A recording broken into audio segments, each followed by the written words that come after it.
Tonight, we journey into a city carved from rosestone, a place where shadows hold whispers of secrets never meant to be found. Petra, hidden in the desert for centuries, was not just a capital of the Nabateans, but a crossroads of power, faith, and forbidden knowledge. For generations, the Templars hunted for relics, treasures, and truths the world was not ready to see. And some say they left more than gold behind. They left clues, encoded in walls, tombs, and hidden corridors, messages that still pulse beneath the sun-baked cliffs. This isn't just a story of lost temples or ancient carvings. It's about a legacy erased and preserved at the same time. Trails traced in stone, alignments with the stars, water systems that hide more than irrigation. Knowledge that survived in plain sight, waiting for the right eyes to notice. Every column, every canyon, every secret passage may be a page in a book that no one dared to read. And those who tried to uncover it risked more than failure. They risked vanishing into the echoes of the city itself. So, before you dismiss this as just another adventure, ask yourself, what if the Templars' secrets were still here, hidden in Petra's red walls, waiting to be discovered? Like the video, subscribe. Because tonight we step into the lost city, and some truths have been waiting for centuries to speak. Imagine walking through a canyon carved not by rivers, but by time itself. The air is still, tinted red by the sandstone walls that rise like frozen fire on either side of you. At first, you think it is just rock, beautiful but silent. Then, the light shifts and the walls begin to breathe. Shapes emerge, faint carvings and broken symbols etched into the stone long before your ancestors were born.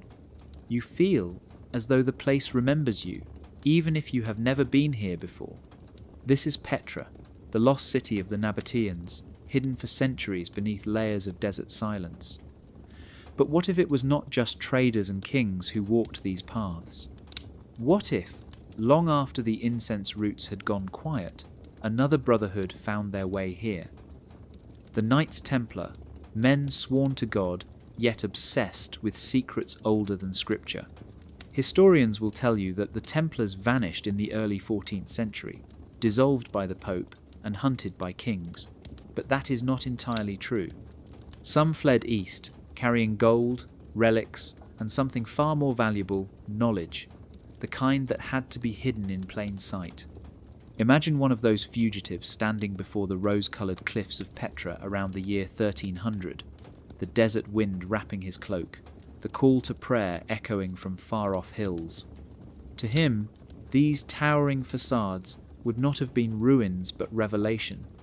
Temples carved straight from stone, shrines that could outlast empires, a place where the sacred and the earthly blended into one body. That would have felt familiar to a Templar, almost comforting. Some say the Templars guarded treasures from the Temple of Solomon. Others claim they carried fragments of texts describing hidden wisdom, geometry of the divine. Where would you hide such things if the world turned against you? Not in a church, not in a castle. You would hide them somewhere the earth itself could guard them, somewhere like Petra.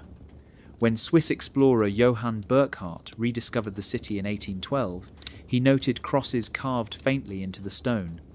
At the time, no one questioned it. They assumed pilgrims or later travellers made them. But what if those marks were older? What if they were signatures left behind by the exiled brothers? The Templars were builders. Every wall they raised contained mathematics, disguised as devotion.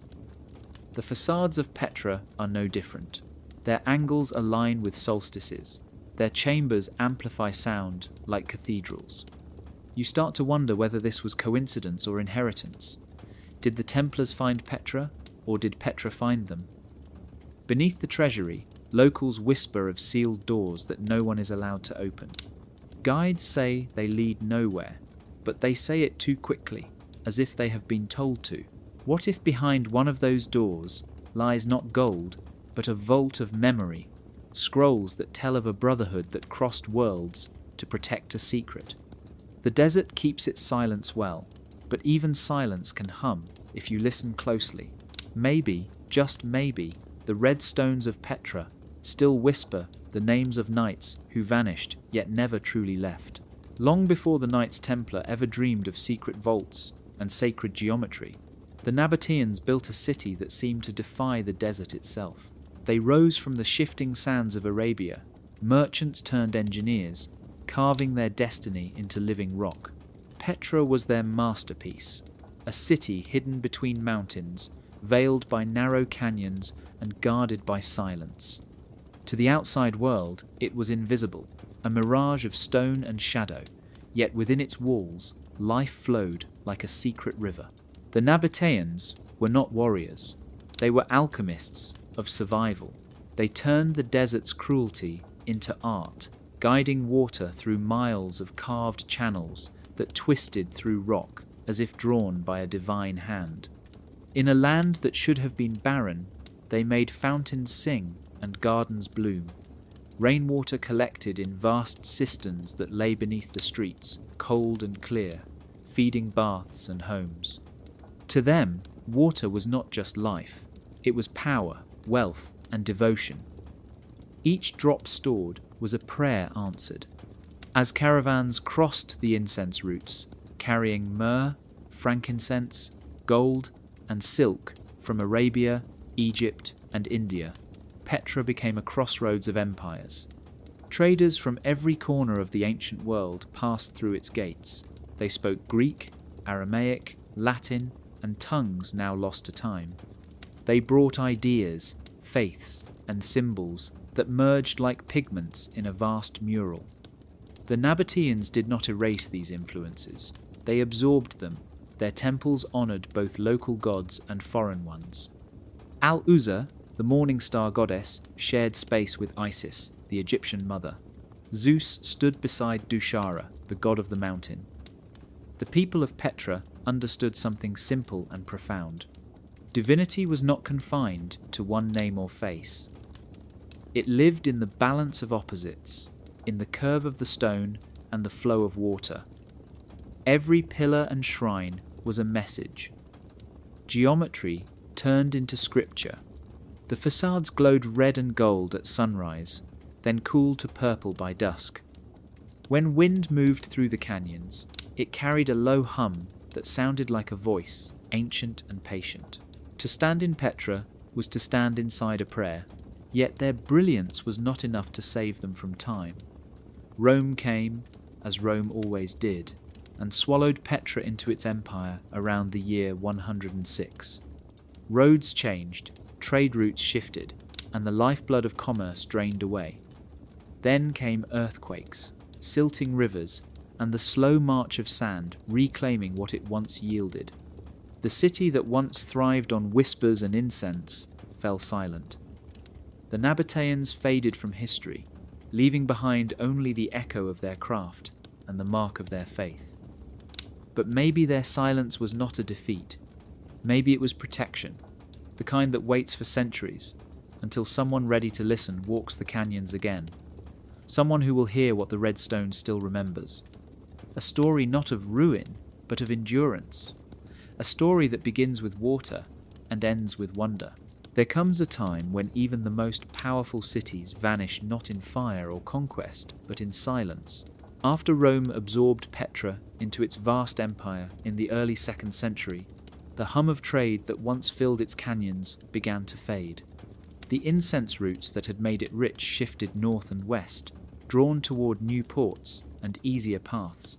The Nabateans, once masters of water and stone, became shadows in their own creation. When the earthquakes struck in the 4th and 6th centuries, they tore through the cliffs like a judgment. Walls cracked, aqueducts collapsed, and the channels that once carried life turned to dust.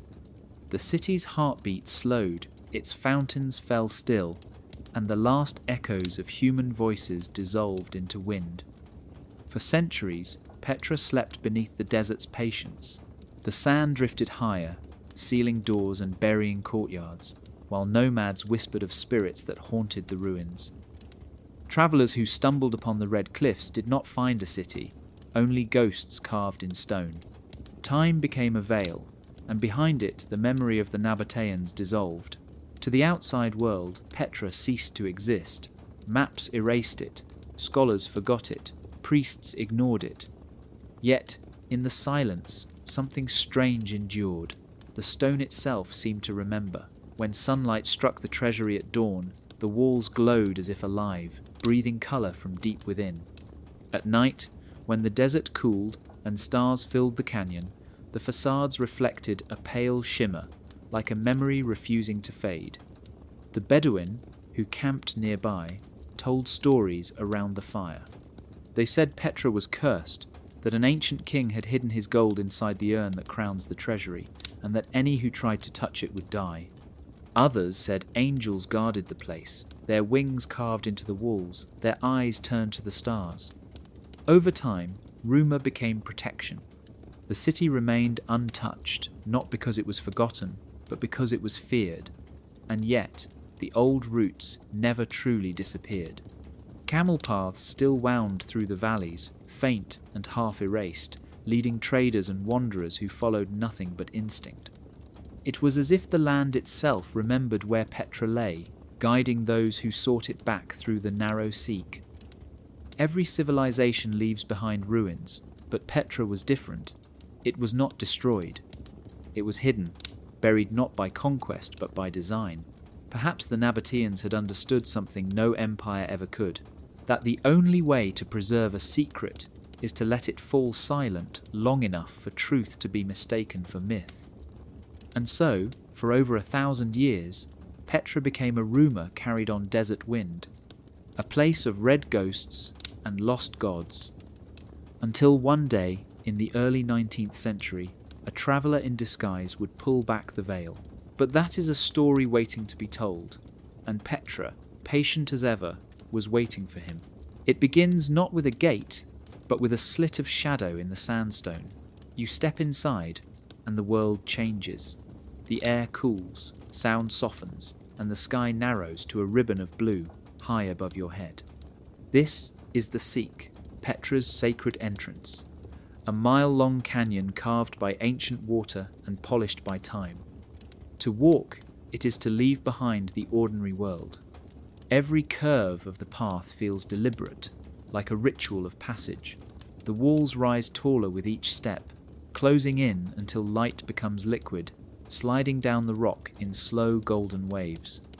It feels less like a road and more like a throat, as if the earth itself is swallowing you whole. The Nabateans could have built a straight, open road, but they didn't. They designed an experience. The Seek was meant to transform you before you even saw the city. It was architecture used as a spell, turning space into ceremony. The walls twist and fold, marked with faint carvings, niches where gods once watched travellers in silence. At your feet, channels cut into the stone still trace the old water system that once carried rain from distant mountains into Petra's heart. The Nabateans turned the desert's rage into rhythm, guiding every drop toward life. To them, the Seek was both protection and proclamation. Its narrowness made invasion impossible, yet its beauty invited reverence. Light filters differently here. At dawn, it glows rose and amber. By midday, it burns white. At sunset, the whole canyon turns to liquid fire. Even today, when you walk alone and let the echo of your footsteps fade, it feels like you are being led somewhere sacred. The deeper you go, the quieter it becomes, until the only sound is the whisper of wind brushing the stone. Then, when the canyon begins to widen, something impossible happens. The first glimpse of the treasury appears, not all at once, but like a revelation. Columns, pediments, and statues, carved straight from the mountain, glowing red and gold in the filtered light. It feels alive, as if it has been waiting for you. Ancient travellers would have felt the same awe, stepping from shadow into brilliance. The Seek was their test, and the treasury their reward. Some say the Nabateans designed it this way to mirror rebirth, a symbolic passage from the underworld to illumination. Others believe it was a coded initiation, the same kind used in mystery cults or secret brotherhoods. Perhaps that is why legends later claimed the Templars found sanctuary here. The canyon's geometry mirrors their ideals: narrow, disciplined, focused, a single path toward light and revelation. You cannot rush the seek. It forces you to slow down, to listen, to surrender. And when you finally reach its end and stand before the carved face of Petra, you understand why it feels like a living being. The city does not reveal itself to those who demand. It opens only to those who arrive in silence. It stands in silence at the end of the seek, rising from the stone like a dream carved into reality. Al-Khazneh, the treasury, the most iconic face of Petra. Its columns stretch skyward, its details sharper than any ruin has the right to be. At first glance, it feels Roman, a classical temple trapped in a desert canyon. But look closer, and it refuses to belong to any single world. It is both foreign and familiar, divine and human, a puzzle written in sandstone. Local legend calls it the treasury of the pharaoh, a place where an Egyptian king hid his gold while fleeing the Israelites. They say the urn atop the facade is filled with treasure, and for centuries Bedouin marksmen fired bullets at it hoping to break it open. The urn still bears their scars, chipped and pitted from generations of curiosity, but no gold ever spilled out. Maybe there was never gold to begin with. Maybe the treasure was something else. The treasury's design is a language of symbols.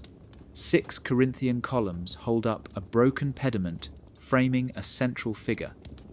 Some say she is Isis, others call her Tyche, goddess of fortune. In her hands once rested a cornucopia, the vessel of abundance. Around her stand eagles, Amazons, and twin victories. The imagery doesn't belong to one culture. It's a fusion of Egypt, Greece, and Arabia. The Nabateans built a riddle into stone, blending gods and empires to speak a universal truth that power and divinity were never confined to borders. To the untrained eye, it's decoration, but to those who looked deeper, it was a statement, a code. Even its name, Al-Khazneh, the treasury, might be a misdirection. What if it wasn't a vault for gold, but for wisdom? The facade itself behaves like a map, aligned with sunlight at precise moments of the year. At dawn on certain days, the rays strike the urn first, then travel downward, illuminating each column in sequence, as if revealing a hidden order. Scholars have speculated that the Nabateans used this play of light as a ritual, a living calendar, marking solstices and sacred festivals. Others believe the structure encodes cosmological knowledge passed from older civilizations, the same patterns found in Egyptian temples and Babylonian ziggurats. In that sense, Al-Khazneh becomes not a treasury but a revelation. Its walls whisper that the true treasure isn't metal or stone, it's understanding.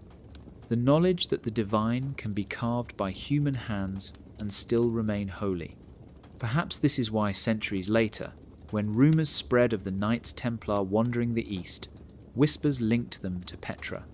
The Templars sought hidden wisdom, sacred geometry, the bridge between heaven and earth.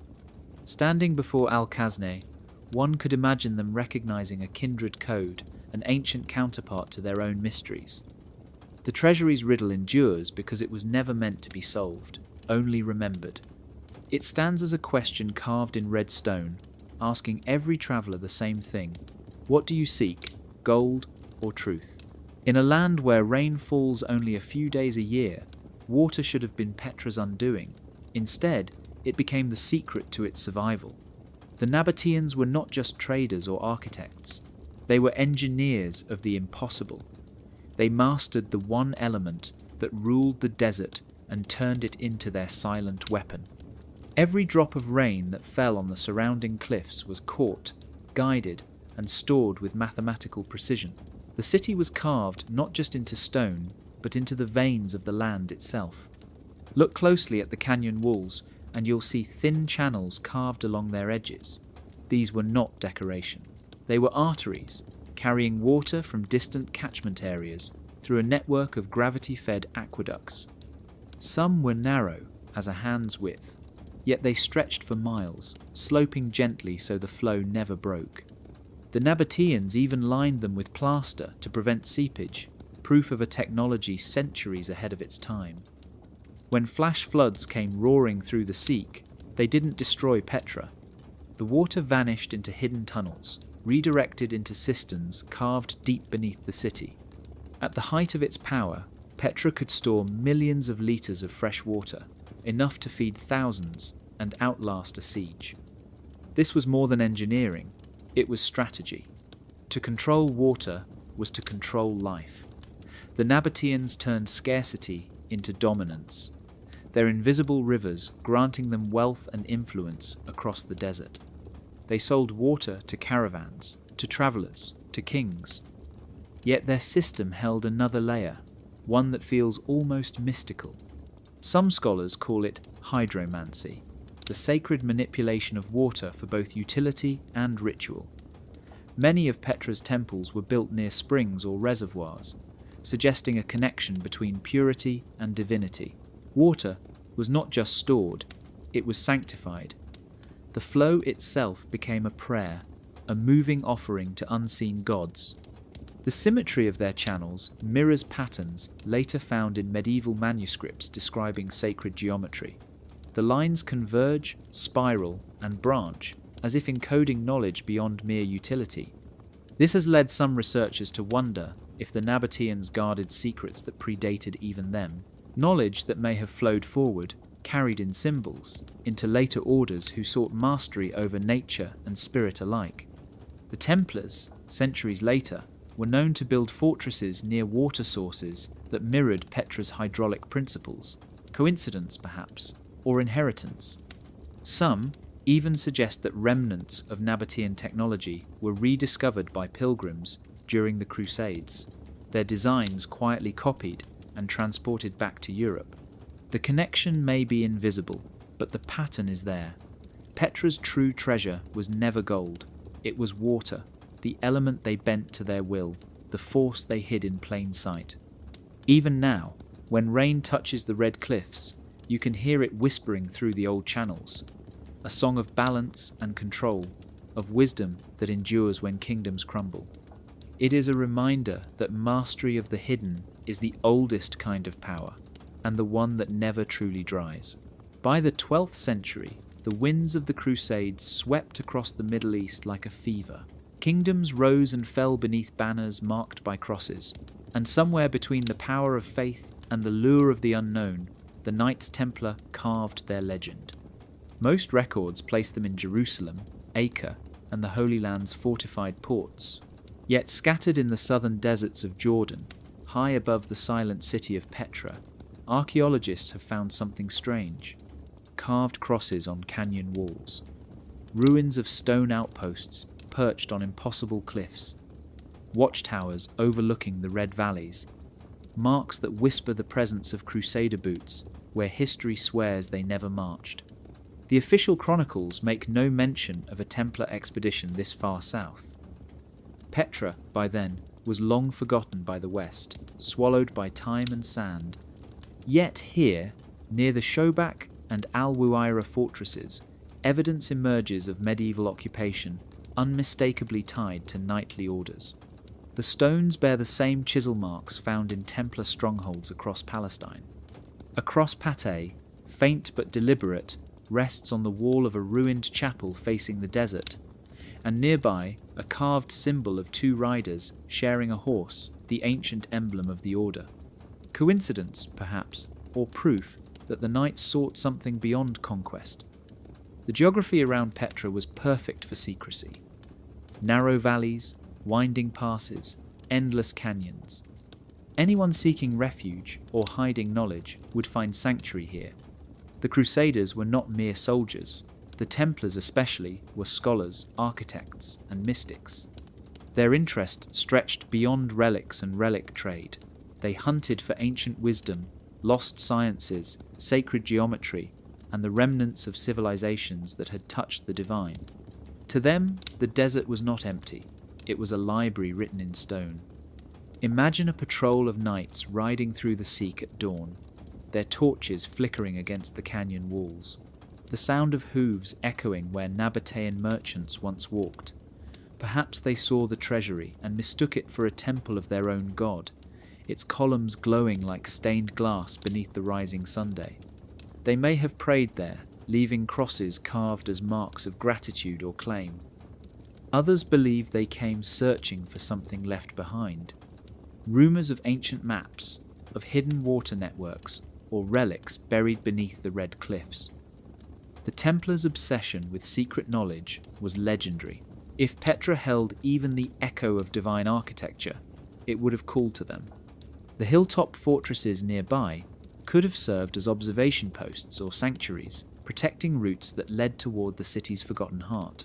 Some of those towers still stand, their foundations eroded, but their alignment precise, pointing toward Petra like silent sentinels. Whether the knights came seeking treasure, wisdom, or sanctuary, one truth lingers in the dust. They were here. The crosses etched in stone are not vandalism or chance.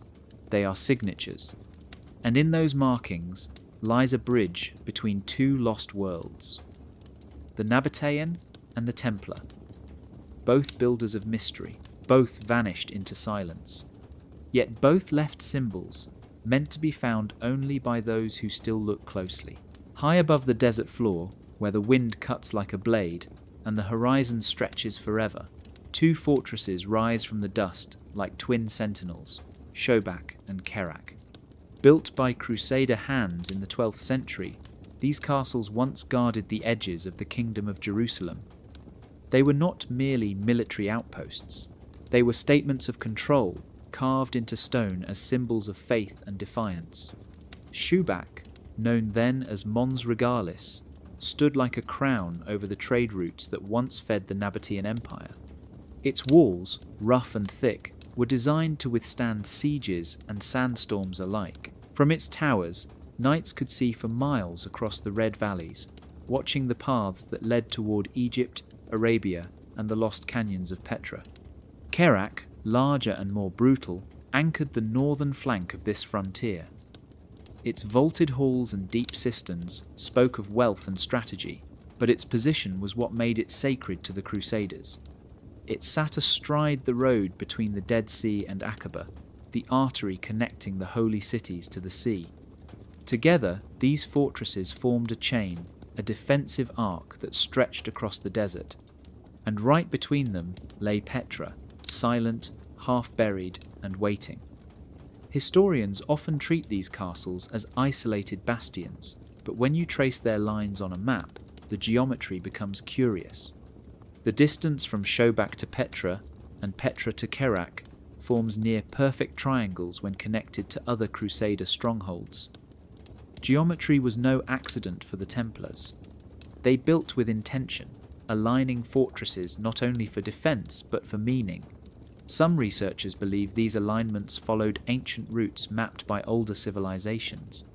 The same paths used by Nabatean caravans, Roman legions, and perhaps even pilgrims of forgotten faiths.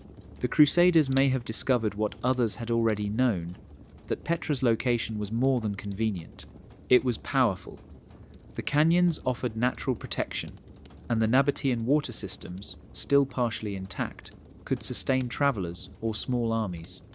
For the Templars, whose secrecy was legend, this hidden city between castles would have been an ideal meeting point, a place of refuge beyond the reach of kings and popes. Imagine it. Cloaked riders moving under moonlight, carrying scrolls sealed in wax. They enter through the Seek, the narrow throat of the earth, and disappear into the glow of torchlight reflecting off red stone. Perhaps they gathered beneath the treasury, reading ancient inscriptions by lamplight, searching for clues left by civilizations before them. Or maybe they came simply to hide, to rest, to plan their next crusade away from watchful eyes. The desert remembers none of it, yet the alignments remain, carved into maps and stars alike. Whether coincidence or code, Petra sits exactly where purpose would place it, between power and mystery, between what was seen and what was meant to stay hidden. And in that narrow gap between fortresses, history itself seems to hold its breath, as if waiting for the next set of riders to return. Long before gold and silver defined power, the world's wealth moved on the scent of resin. Frankincense, myrrh, cinnamon, and spice flowed across the desert like blood through invisible veins. These were not mere luxuries. They were sacred substances, burned in temples, used in embalming, medicine, and ritual. In the ancient world, to control incense was to control the link between heaven and earth, and Petra sat at the heart of that web. From the mountains of Oman to the ports of Gaza, caravans stretched for hundreds of miles, winding through dunes and valleys under the burning sunday. Each camel carried bundles of precious resin, worth more than gold by weight. The Nabateans built their empire on this trade. They knew the routes, the wells, and the storms. They could move caravans across the desert faster than any army, and in their hidden capital they taxed, stored, and sanctified the goods of the gods. Every vial of myrrh that reached a Roman altar or a pharaoh's tomb had likely passed through Nabatean hands. But where wealth flows, power follows, and centuries later, new powers would rise to claim it. When the Crusader kingdoms took root in the 12th century, they inherited not only holy lands, but the echoes of these sacred economies. The Templars, those warrior monks sworn to protect pilgrims, quickly became the bankers and logisticians of the Crusades. They understood that faith alone could not sustain an empire. It required trade, taxation, and the invisible flow of goods. Some scholars suggest that the Templars learned much from the lands they occupied, absorbing older systems of commerce and control. The incense routes, though fading, still held strategic value. Caravans still moved under the cover of night, and ancient stations near Petra still held water and shelter. If the knights reached this region, as the carved crosses suggest, they would have seen the remnants of an economy once built entirely on sacred exchange. To them, this was more than history. It was opportunity. Incense was not only valuable but symbolic. It connected the spiritual and the material. Burning it was a way of sending prayers upward, a bridge between man and the divine. The Templars, with their blend of faith and practicality, might have recognized a mirror of their own purpose in this trade. Guarding these routes meant guarding the flow of holiness itself. There are records from nearby castles like Shubak that mention tribute from merchants, caravans taxed as they crossed Crusader-held lands. Could Petra, hidden between these strongholds, have served as a neutral ground, a place where East and West exchanged not just goods but secrets? It is possible. The same trails that once carried incense could easily have carried messages, relics, or even forbidden knowledge. The smell of myrrh and the weight of gold may have faded, but the idea remained. Power is not always held by the sword. Sometimes it is carried on the wind, wrapped in smoke, and traded by those who understand that faith and commerce were never truly separate. In Petra, that truth was carved into the stone long before anyone tried to erase it. Before the cross, before the crescent, before Rome's banners reached the desert, the Nabateans worshipped gods carved from the same red cliffs that sheltered their city. Their chief deity was Dushara, lord of the mountain, a god without a face, represented by a simple block of stone. To outsiders, he seemed abstract, primitive even, but to the Nabateans, he was the essence of the unseen.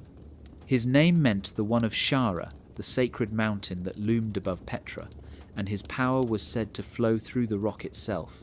Alongside him stood Al-Uzza, the veiled star, goddess of beauty, protection, and fierce independence. Together they formed a divine balance, masculine and feminine, mountain and sky, form and light. Their worship filled Petra's high places, those open-air altars carved into cliffs where priests would pour libations and burn incense that mingled with the desert wind. The Nabateans saw no boundary between architecture and worship. Every temple was an extension of the land, every carving a continuation of the divine. When the Romans came in the 2nd century, they did not destroy these gods. They renamed them. Dushara, became a version of Zeus. Al-Uzza merged with Aphrodite or Isis. Paganism absorbed into empire. Temples were rebuilt in Roman style, columns replacing monoliths, marble replacing sandstone. But the old names lingered, whispered beneath the new. It was the first rewriting of Petra's faith, but not the last. Centuries later, when Christianity reached the desert, the old sanctuaries were consecrated again. Crosses were etched over faded idols, and chapels rose where offerings once burned. Yet even then, the mountain gods refused to vanish completely. Pilgrims and monks who wandered the ruins wrote of strange symbols and stones that locals still honoured, stones that stood not as relics of idolatry, but as guardians of place. The sacred could not be erased, only reinterpreted. By the time the Crusaders came, the palimpsest was already thick. Pagan, Roman, and Christian layers folded together until no one could say where one faith ended and another began. To a Templar knight standing before a weathered altar, the block of Dushara might have looked like something familiar, a symbol of mystery, of the uncarved divine.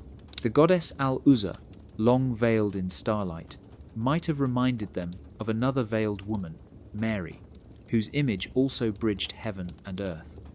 The lines between belief and memory blurred here more than anywhere. Petra became a mirror where every faith saw its own reflection. Some researchers believe this was intentional, that the Nabateans had built a theology designed to transcend time, one that could survive conquest by adapting to every conqueror. Each era inscribed its own symbols over the last, yet the essence remained the same. The mountain still stood, the stars still shone, and the silent blocks of Dushara still faced the horizon untouched.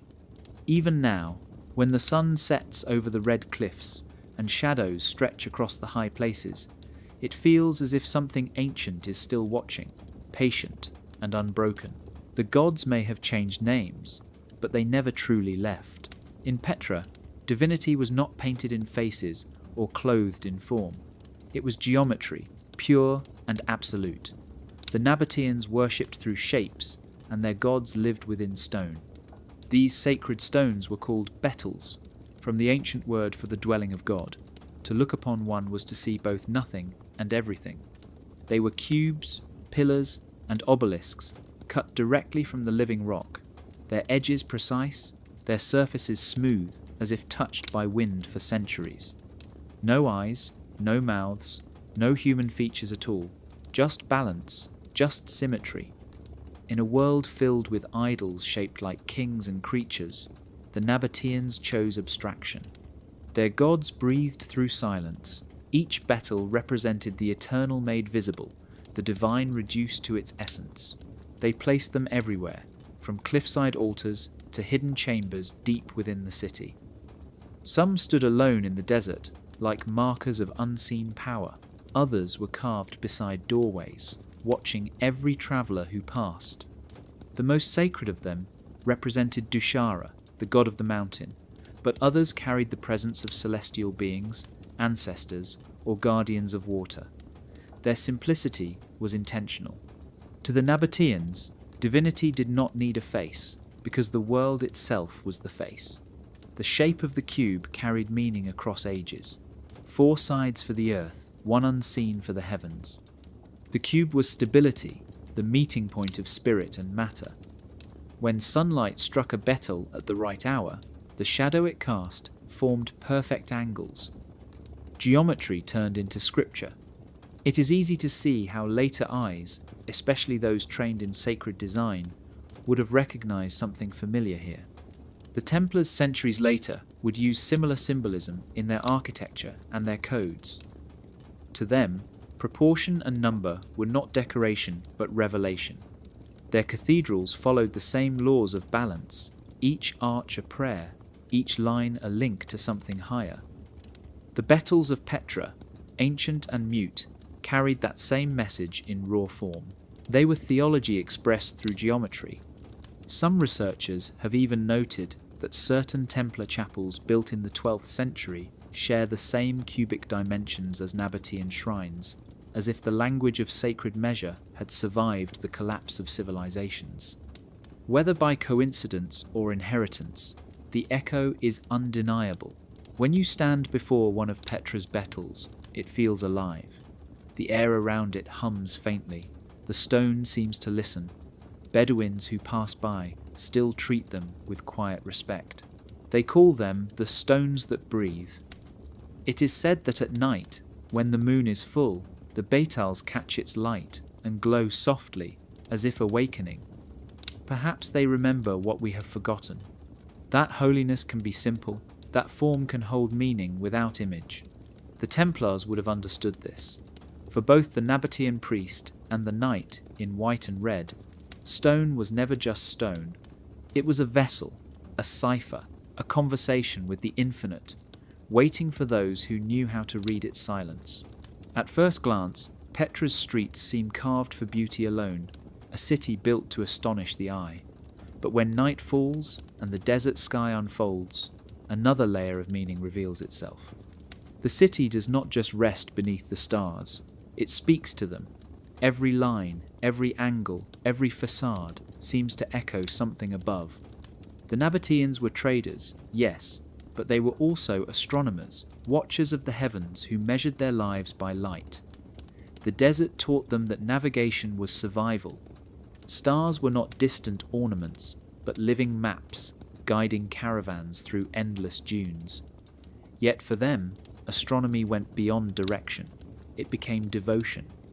The heavens were the language of the divine, and Petra was their translation. The city's main axis runs precisely east to west, aligned with the rising and setting of the sun during the solstices. At dawn on the winter solstice, sunlight streams through the sick and strikes the treasury's upper urn for a few brief moments, as if awakening the stone itself. At the summer solstice, the light shifts to touch the monastery high in the western cliffs. This choreography of illumination repeats year after year, a celestial calendar carved into sandstone. Even the placement of temples and tombs appears deliberate. Certain facades align with the appearance of specific stars such as Sirius, the brightest in the desert sky, and the Pleiades, which signal the time for harvest. These alignments were not accidental. They were written into the architecture, turning the city into a living observatory where stone and starlight performed a dance older than history. Imagine standing in the central plaza 2,000 years ago, as priests raised their hands to the first gleam of morning light cresting the canyon walls. Drums echo, incense burns, and as the sun touches the altar, the ceremony begins. Time itself becomes sacred, measured not by clocks but by constellations. The Nabateans believed the gods lived in the stars, and that by aligning their city to the heavens, they bridged the worlds of earth and sky. For them, architecture was not just shelter, it was ritual. When Crusader explorers arrived centuries later, perhaps following desert traders or drawn by rumours of hidden sanctuaries, they would have recognized something hauntingly familiar. The Templars, too, were obsessed with the geometry of light, with the symbolic marriage between heaven and earth. Their churches in Europe were designed so that sunrise on holy days illuminated specific altars or carvings. Some scholars believe the knowledge they carried was ancient, passed down from earlier civilizations that read the sky as scripture. If Petra's builders once mapped the stars into stone, then the Templars may have seen it not as coincidence, but as confirmation of an older order, one that connected them to something universal. Today, when satellites trace paths once followed by shepherds and kings, the same stars still rise over the Red City. Their light travels across centuries, touching the same carvings, whispering the same message. That the heavens have always been watching, and Petra was built to answer their gaze. Beneath the grandeur of the treasury lies a secret that refuses to fade. For centuries, travellers and locals alike have whispered of a hidden chamber buried deep under the sandstone floor. Some call it a royal vault, others a tomb of kings, and a few insist it was never meant for bodies or gold at all, but for knowledge, a portable archive sealed in stone. The facade of the treasury dazzles the eye, but its true mystery lies underground. In the mid-19th century, explorers digging near the base of its great columns discovered a narrow opening that led to a lower chamber. It was filled with sand and debris, and the air inside was thick and heavy as if untouched for centuries. They found steps descending into the rock and faint carvings on the walls, but before they could explore further, the chamber collapsed. Since then, the entrance has remained sealed. The locals say it was a warning. The Bedouin have their own legend. They tell of a time when a Nabatean king fled an approaching enemy, carrying with him a chest of sacred objects and scrolls. He hid them beneath the treasury, sealing the chamber with curses and prayers so that only those pure of heart could ever open it. Over the years, treasure hunters came with picks and torches, convinced the urn atop the facade held gold or jewels. When nothing was found above, they turned their eyes downward. Theories multiplied. Some claimed it was a storehouse for incense and offerings. Others believed it was an initiation chamber for priests. Yet a few noticed something unusual about the design of the treasury itself. Its proportions match a harmonic ratio seen in ancient temples dedicated to knowledge rather than worship. To them, the vault beneath was not for wealth but wisdom. The Nabateans were merchants of more than goods. They traded in ideas gathered from Egypt, Greece, and Babylon. They could have stored their writings here, protected from time and invasion by the same secrecy that preserved their city. Centuries later, when the Crusaders reached these lands, the legend would have drawn them like moths to flame. The Templars were collectors of relics and hidden texts, seekers of divine truth buried beneath layers of history. To them, the treasury's design would have felt familiar, its symmetry echoing their own architecture of secrecy. Imagine knights by torchlight exploring the chamber's dark corridors, tracing symbols on the walls that matched those carved in their European chapels. Perhaps they found something, not gold, but scrolls, and carried them away, leaving only silence behind. No proof remains, only rumour and alignment. But the idea persists because Petra itself seems to invite it. Beneath the stillness of the treasury, there is always a sense of something breathing, waiting. Maybe the chamber was real. Maybe it still is. And if it holds anything at all, it may not be treasure in the way we imagine, but a record of what the Nabateans truly knew. A knowledge worth sealing in the heart of the mountain, where no conqueror could reach. High in the mountains above Petra, where the wind moves like a whisper through the cliffs, stands Ad Dea, the monastery. It is larger than the treasury, older in feeling, quieter in spirit. To reach it, you must climb nearly 1,000 steps cut into stone, a pilgrimage that burns the body and humbles the heart. The path winds through dust and shadow until suddenly the canyon opens, and there it is, carved into the rock like a vision.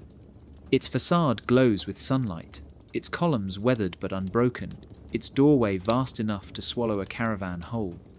From afar it looks like a temple, but no altar waits inside. The chamber within is empty, except for silence and the scent of old stone.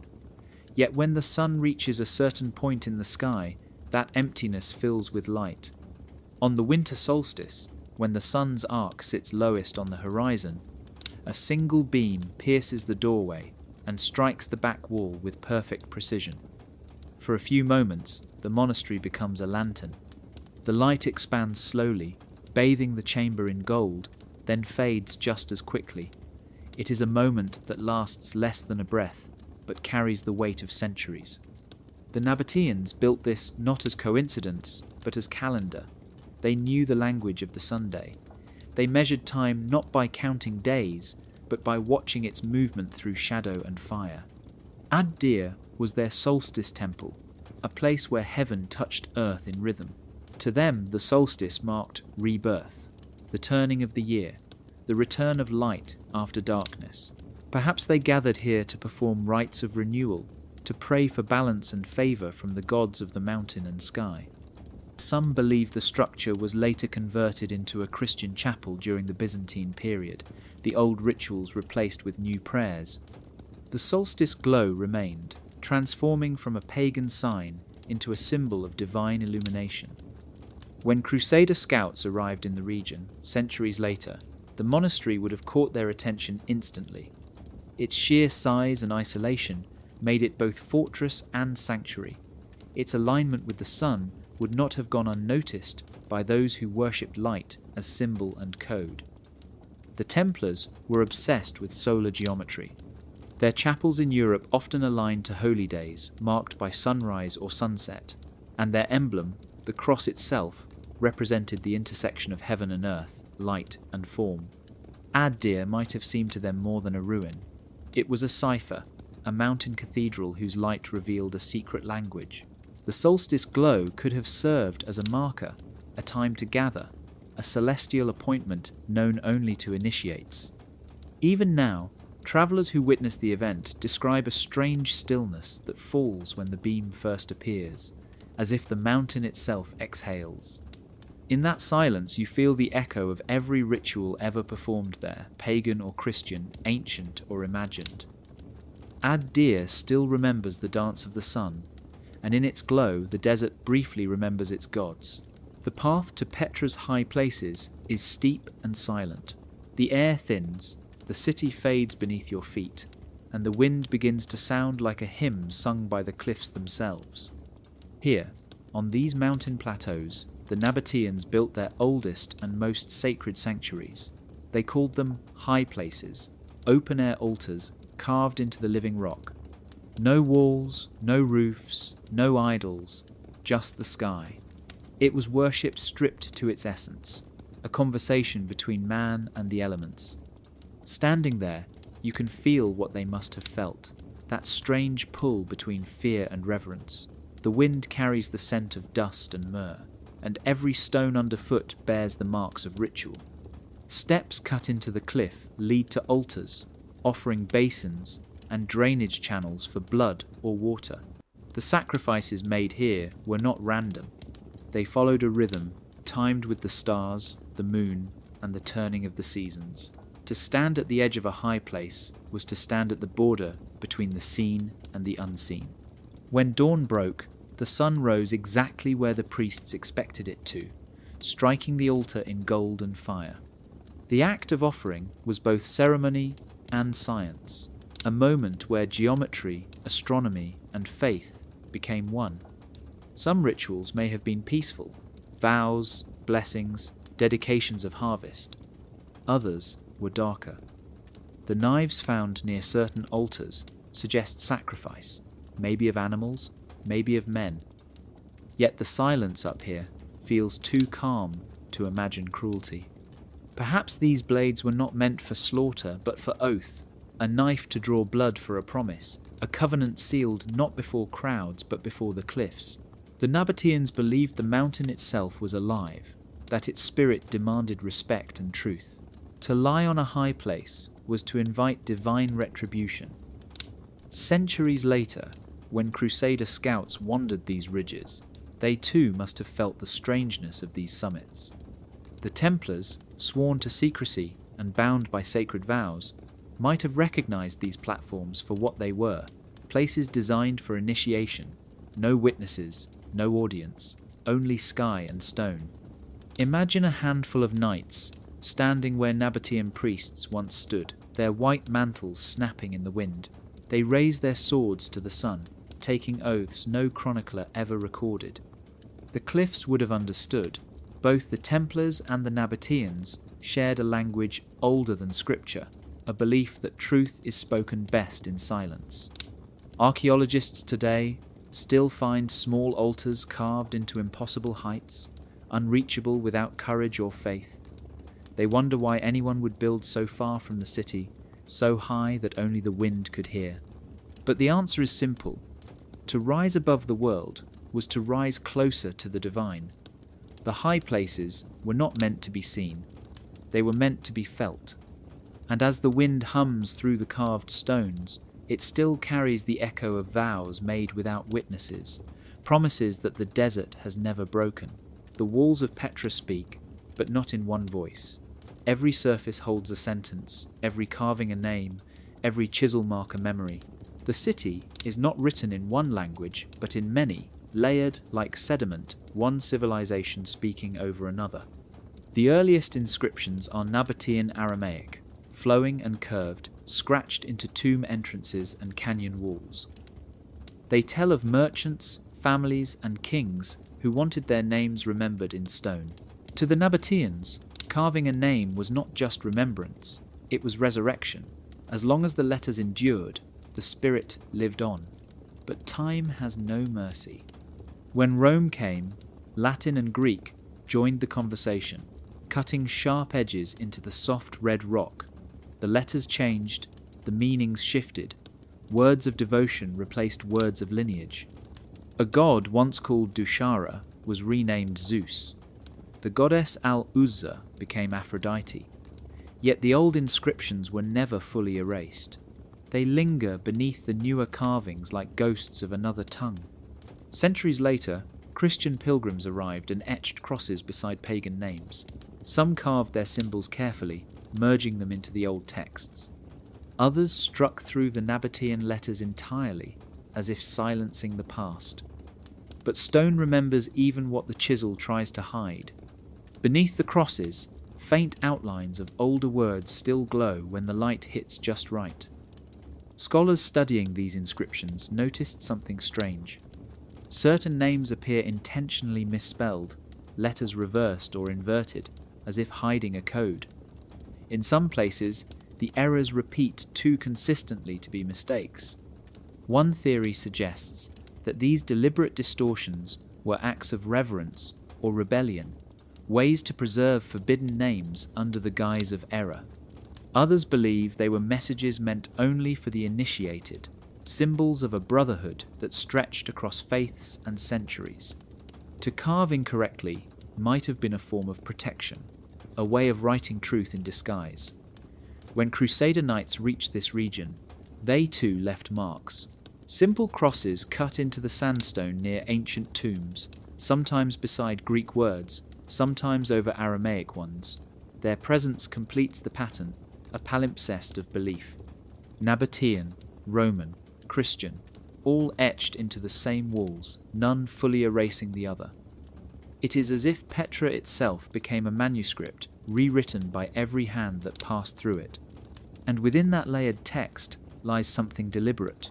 The way letters align with symbols, the way newer crosses intersect older words, suggests intention. The Templars, with their fascination for hidden knowledge, would have recognized it instantly. To them, symbols were scripture, geometry was prayer, and language was code. Perhaps they traced the same inscriptions, seeing in them a mirror of their own mysteries. Even now, when you walk the canyon walls at dusk, you can feel the weight of the words pressed into the stone. They shimmer faintly in the fading light, a conversation between centuries. Some names are gone, some twisted beyond recognition, but their purpose endures. The stone does not forget. It only waits for someone patient enough to read what was never meant to be spoken aloud. Imagine a library that never stood still, not one of marble columns or quiet halls, but of tents, saddlebags, and secret caches buried in the sand. Some believe the Nabateans, masters of trade and secrecy, built just such a thing, a travelling archive that moved with their caravans, carrying scrolls, codices, and signets across the vast desert routes from Arabia to the Levant. Knowledge disguised as commerce. It makes sense when you think about it. Petra was a city of exchange, where goods were only part of the trade. The Nabateans spoke many tongues and dealt with empires older than Rome. They would have gathered texts from Egypt, Babylon, Persia, and Greece, maps, rituals, astronomy, medicine, theology. To store such knowledge in one place was dangerous. Empires burn cities, kings confiscate secrets, but a library on camelback could not be conquered. Each caravan became a chapter, each route a shelf, each trader a custodian of memory. Travellers might have carried scrolls rolled tight and sealed in wax, their contents known only to a chosen few. They could be hidden among spices, wrapped in silk, or tucked into false compartments within crates. At certain way stations carved into the cliffs, They left behind duplicates or replacements, creating a chain of hidden repositories stretching from the Red Sea to Damascus. Some ruins in Jordan and Saudi Arabia still show strange niches in their walls, too small for storage and too deliberate to be decorative. Could they have held scrolls? It is possible. The Bedouin have tales of traders who carried writing that glowed in moonlight, who recited verses older than any Quranic surah. These might be echoes of the caravan archive, a moving scripture preserved by those who walked the sands. When the Crusaders entered these regions centuries later, they too depended on trade routes and guides who knew the old paths. The Templars, in particular, were fascinated by the East's ancient wisdom. They built commanderies along key caravan points, not only to protect travellers, but perhaps to observe what was being carried. Some accounts from their chroniclers speak of finding strange documents written in unknown scripts. If the caravan archive still existed then, it might have crossed their path. Perhaps they saw themselves reflected in it, another brotherhood sworn to protect both faith and knowledge. Over time, the route shifted, and the sands reclaimed the stations. The archive, if it was real, vanished without a trace, but the idea lingers because it feels right. A civilization as advanced as the Nabateans would never have let their wisdom die in stone. They would have set it free to move with the wind, carried in the hands of merchants and mystics. Somewhere, perhaps beneath a collapsed station or buried in a forgotten wadi, fragments of that archive may still wait. Papyrus turned to dust, ink faded to nothing, but the intention remains. Knowledge meant to survive by walking rather than resting. A library without walls, still moving somewhere beyond the horizon. The desert has always been a place of escape. When empires rise and crumble, the sands stay silent, offering refuge to those who know its language. By the 13th century, the balance of power in the Holy Land had shifted once again. The Ayyubids held the south, the Mamluks advanced from Egypt, and the Crusader strongholds began to collapse one by one. The knights who survived scattered like sparks into the wilderness. Some fled north to Cyprus or Europe, others vanished east, disappearing into the deserts of Arabia and Jordan. That is where Petra reappears in the story, not as a city, but as a shadow, a hiding place carved by time itself. The canyons that once welcomed merchants now swallowed fugitives. The narrow Sick became a perfect passage for retreat, invisible from above and impossible to storm. The wadis surrounding Petra wound through cliffs and dry riverbeds, forming natural corridors that stretched for miles. To the untrained eye they looked random, but those who knew the land could follow them like threads through a tapestry. Under moonlight, the routes shimmered silver, marking the way to safety. Bedouin legends speak of men dressed in white and red who rode through these valleys at night, their horses silent, their symbols strange. They carried nothing but packs and small chests bound in iron.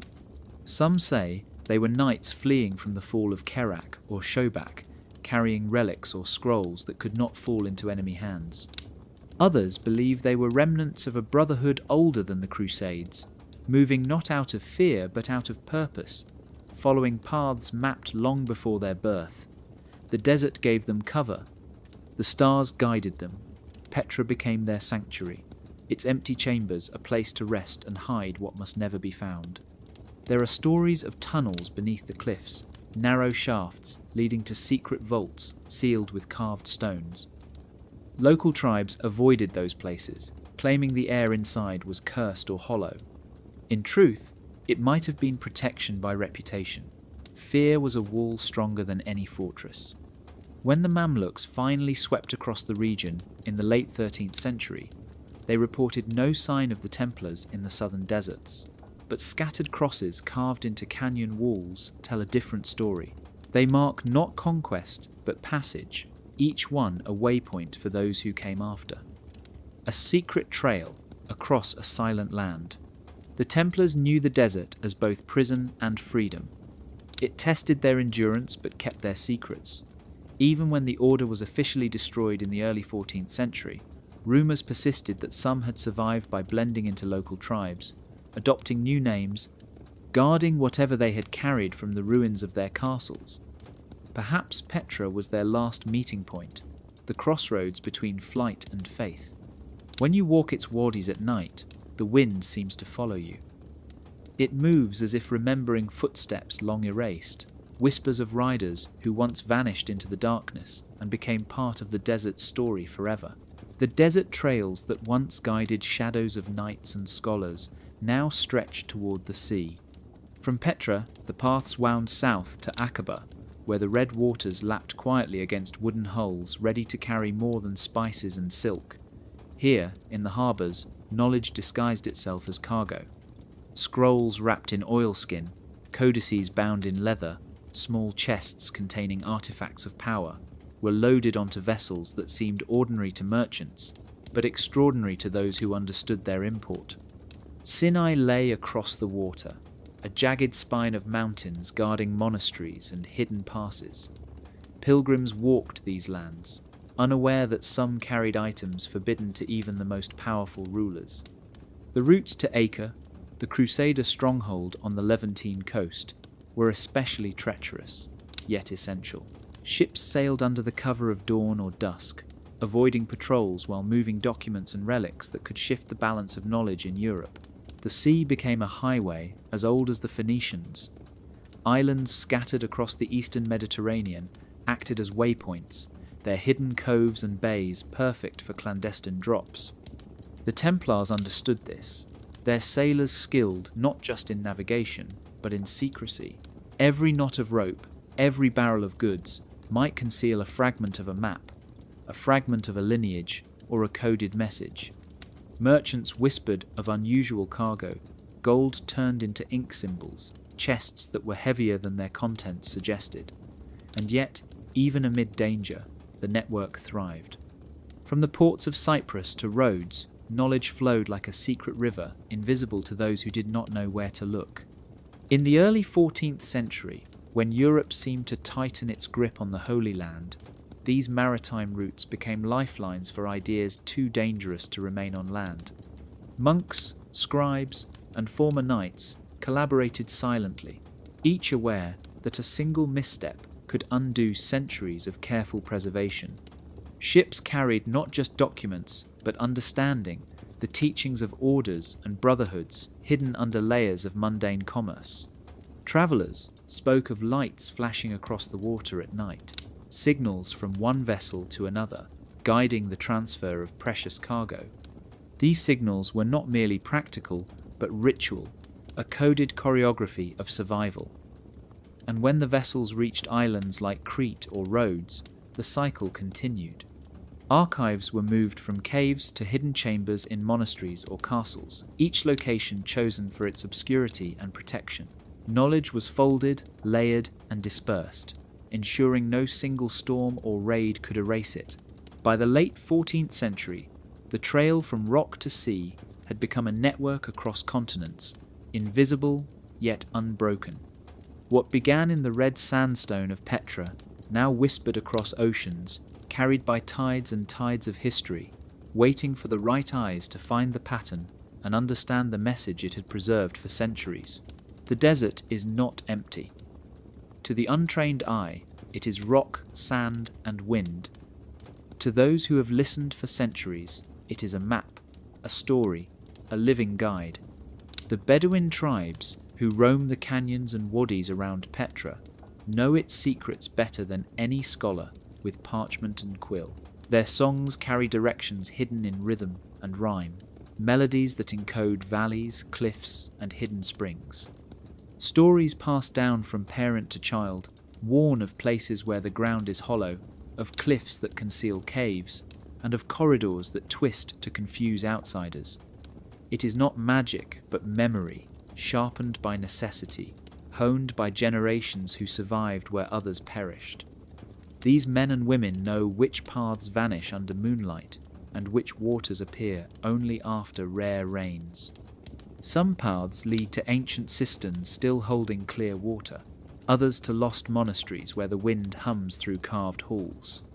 Certain areas are taboo, never spoken of to outsiders, yet the elders whisper of their importance. Within these silences lie maps older than the first Crusader footsteps.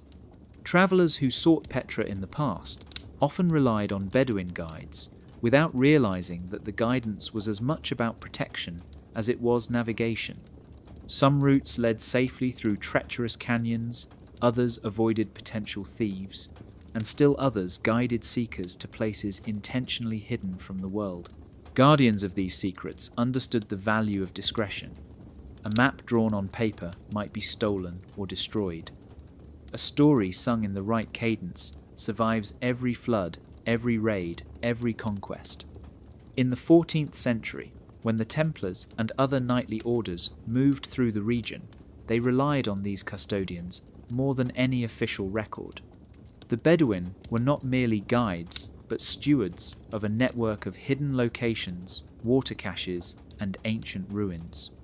They knew which caves once held documents, which cliffside tombs preserved relics, and which hilltops offered sightlines to signal the approach of allies or enemies. Knowledge flowed not through ink and vellum alone, but through oral memory embedded in songs, gestures, and silent signals. Even today, some of these traditions endure. Names of places are never written down in official maps. Directions are conveyed in stories, in riddles, in gestures pointing to rocks, shadows, or stars. Outsiders rarely understand the layers beneath the words, yet every movement, every chant, every taboo protects centuries of hidden history. The Bedouin live as if the past and present are stitched together by their footsteps, their voices, and their watchful eyes. They are the invisible archivists, the human equivalent of Petra itself, preserving the city's secrets in ways that no stone, scroll, or satellite can replicate. And in their quiet observance, the line between guardian and participant blurs. To follow a Bedouin guide is to step into history itself, where the desert remembers everything and reveals nothing without permission. The paths they protect are living memories, waiting for those who listen to hear the stories embedded in rock, sand, and song. In the year 1812, a man named Johann Ludwig Burckhardt stepped into the shadows of the desert, cloaked not just in a turban, but in secrecy and purpose. Europe had forgotten Petra. The rose-carved city had slipped from maps and minds, buried under centuries of sand, rumour, and silence. Burckhardt moved like a shadow among the Bedouin, learning their language, their ways, their taboos. To them, he was not a foreign scholar, but a brother in curiosity, a man who would listen and honour the land. His goal was not treasure in gold, but treasure in memory. With whispered promises and careful observation, he walked the Seek, the living canyon that leads to Petra. The walls, carved by wind and water over millennia, seemed to lean closer, as if eager to whisper their secrets to someone who would hear. Every narrow turn, every sudden widening, every echo told a story of people long gone. As Burckhardt emerged from the last bend, the treasury unfolded before him, glowing in the desert sun like a rose etched in stone. The columns and urns, the broken faces of gods, the delicate carvings that had survived centuries of neglect, all of it revealed itself at once. He understood then that Petra was more than a city. It was a chronicle written in stone, in water channels, in tombs carved into cliffs. Europe would soon be hungry for this story, hungry for the romantic vision of a lost city where caravan kings once ruled, where incense flowed like blood, and where secret chambers might hold mysteries untold. Burckhardt wrote, in careful, measured Latin and German, noting every angle, every inscription, every feature that might hint at the Nabatean genius. He sketched facades and tombs, recording details that no traveller had captured before. Yet he did not rush to Europe. He moved with the patience of a desert cat, knowing that the Seek itself demanded respect and that revelation must be earned. When he finally returned, he carried not treasure, but tales, stories of a civilization that had mastered stone, water, and trade with the precision of architects and the soul of priests.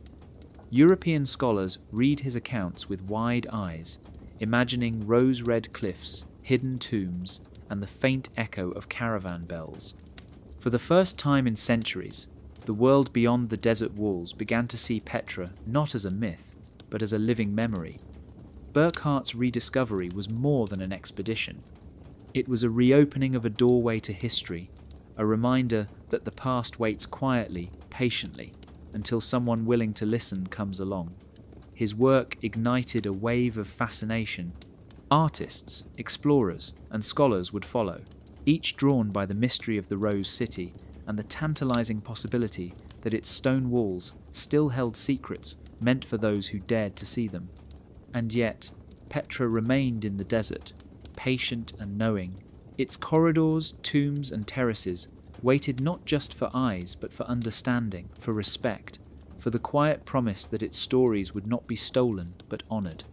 Burckhardt's journey reminded Europe that rediscovery is never just about maps or dates.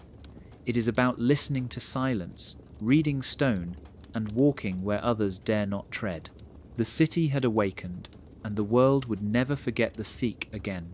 Archaeologists arrive at Petra with tools, notebooks, and cameras, eager to map every tomb, measure every column, and record every carving. The rose-red city is their playground, a place where history and mystery converge under the desert Sunday. Scholars prize temples with grand facades, royal tombs carved like palaces, and monumental stairways that speak of Nabatean ambition and skill. Yet beneath the carefully measured grids and catalogued walls, there are whispers. Locals speak of sealed doors that have not been opened for centuries, caverns where the wind seems to carry voices, and staircases that end abruptly against sheer rock, as if someone, or something, had hidden what lay beyond.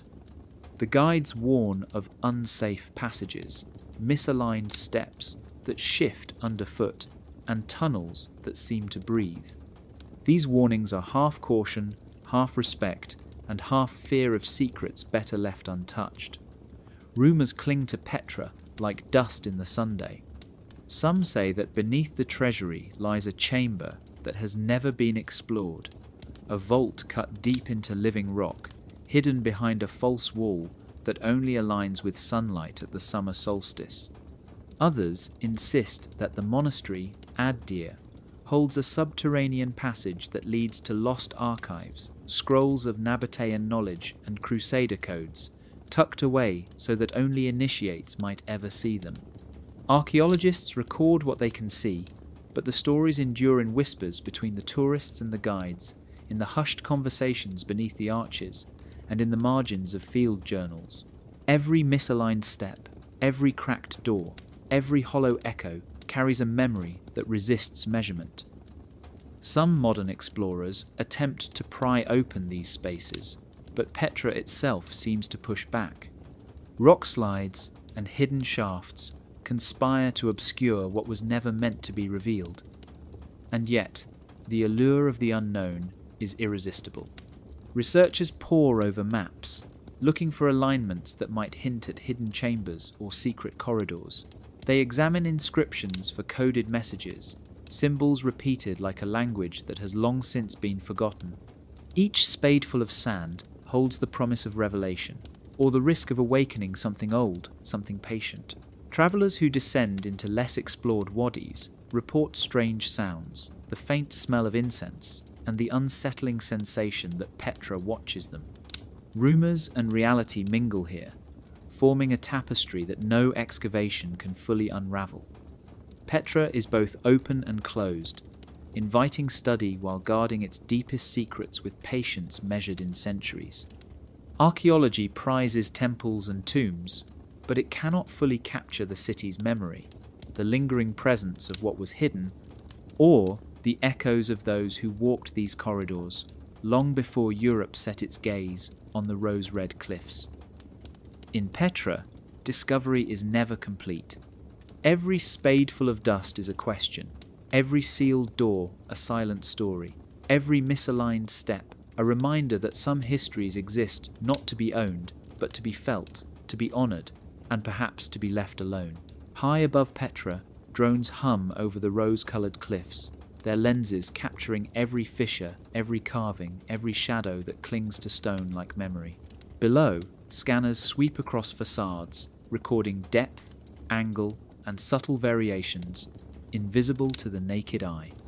Photogrammetry stitches thousands of photographs into three-dimensional reconstructions, so precise that every nick of weathered rock becomes measurable. The treasury, the monastery, the tombs of kings and merchants, even the hidden corridors of the Sikh, are transformed into data. Pixels forming a new kind of map. Multispectral imaging reveals traces of pigments, long faded, murals, and inscriptions that have been invisible for centuries.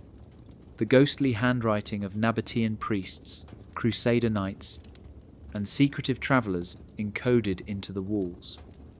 Each scan is a whisper from the past, a signal waiting for someone to decode it. AI sifts through this torrent of data, recognizing patterns humans might never see. Algorithms compare motifs, measure alignment, track repetition, and cross-reference every symbol with known histories. It spots a cross carved where no chapel stands, a cluster of dots that form a hidden letter, a spiral etched into a column whose purpose was lost to time. Slowly, a picture emerges not just of architecture, but of knowledge, deliberately preserved, layered in stone for those who knew how to read it. Some researchers speak of corridors that align with solstices, vaults that open only when shadow falls just so, and inscriptions that encode routes, names, or even dates tied to celestial events. Others find patterns linking Petra to distant sites, star alignments mirrored in Gothic cathedrals, and symbols that echo across continents. The AI does not tire. It traces lines across cliffs, charts elevations and hidden niches, flags anomalies, and asks questions silently in code. For the first time, fragments of a secret long whispered are being assembled into a coherent lattice. Petra is revealing itself in digital light, the ancient city folding into modern eyes. Drones hover where the air is thin, and scanners penetrate caves that human hands fear to enter, while algorithms search for meaning in the whispers of stone. Each pixel is a point of potential revelation, each scan a bridge between centuries. The data does not lie, though interpretation always teeters between imagination and evidence. Researchers speculate that hidden chambers, inscriptions erased by time, or marks left by wandering orders of knights, may now be detectable. Digital layers reveal details invisible in daylight, or even with ultraviolet. AI highlights carvings that could indicate secret water channels, emergency passages, or messages encoded in Nabatean Aramaic. Petra becomes a palimpsest, not just of history but of technology. The city itself a puzzle whose pieces are being rearranged by light and code. Scholars, programmers, and historians stand over monitors, tracing lines, rotating 3D models, comparing millennia of data. Each discovery prompts a new question. Every alignment, every marking, every shadow traced in pixels may point to hidden archives, buried relics, or messages left by those who walked the Sikh centuries before. Technology is giving voice to Petra, translating the silence of rock into patterns humans can begin to understand. Pixel and LiDAR are the new eyes, photogrammetry the new hand, and AI the patient scribe. Together, they assemble a pattern across time, hinting that Petra still remembers that its secrets are not lost, only waiting for light to show them. The sun begins its slow descent over Petra, casting long shadows across the rose-coloured facades, turning the treasury and monastery into glowing monuments of a past that refuses to die. Footsteps echo softly along the Sikh, not from tourists or travellers, but in imagination, as if the city remembers every caravan, every secretive traveller, every knight who once threaded its winding corridors. Perhaps there is no golden cup, no chest overflowing with treasure, no single artifact that proves a legend true. Perhaps the Grail was never a vessel but a question, and the Templars were never seekers of wealth but custodians of memory. Petra itself becomes the artifact, a living archive etched into rock, every facade a page, every canyon a chapter, every hidden niche a footnote. As wind stirs the sand, it carries whispers from centuries past, voices that cannot be heard except by those who choose to listen closely. The Brotherhoods, the Knights, the Nabateans, and even the Crusaders left traces not in coins or scrolls alone, but in alignment, in geometry, in symbolism that pulses subtly through the city. The patterns in the columns, the precise angles of corridors, the placement of tombs, all speak of an intelligence, a deliberate preservation that does not rely on ink or language but on stone itself. And perhaps that is the point. Secrets survive best when they cannot be held, when they exist in plain sight, yet remain unseen until perception catches up with intent. Petra is not silent, but patient, letting centuries pass while storing memory in the veins of its cliffs. The algorithms and scans of modern technology reveal new dimensions, but even they are only reading echoes of thought, shadows of intention. In the absence of a grail or gold, what persists is continuity. The Templar question, the quest for preservation, the transmission of knowledge across generations still reverberates here. Scholars may debate, explorers may probe, AI may map, yet the city guards its essence with a calm that outlasts human curiosity. As twilight deepens, the red stone glows softly, almost as if Petra itself exhales, reminding the observer that history is not only what is written or taken, but what is remembered in space, in air, in the very bones of the earth. Perhaps the greatest treasure is this endurance, this unbroken presence of human effort, ingenuity, and secrecy across millennia. The visitor can walk its paths and feel a rhythm older than empires, a pulse that connects past and present, a continuity that does not demand belief but invites wonder. In Petra, every shadow may hold a story, every carved wall a clue, every hidden passage a witness. The city stands as a testament, not to conquest or treasure, but to preservation, a silent library where knowledge has survived through stone, sand, and memory. And perhaps that is why the Templar question remains alive. It is not a riddle to solve, but a presence to feel, a pattern to perceive. Petra holds its secrets not in what can be taken, but in what endures. And in the red stone, in the quiet echoes of corridors and facades, the question persists. It whispers across centuries to anyone willing to listen, reminding the world that sometimes the greatest discoveries are not objects, but continuity itself.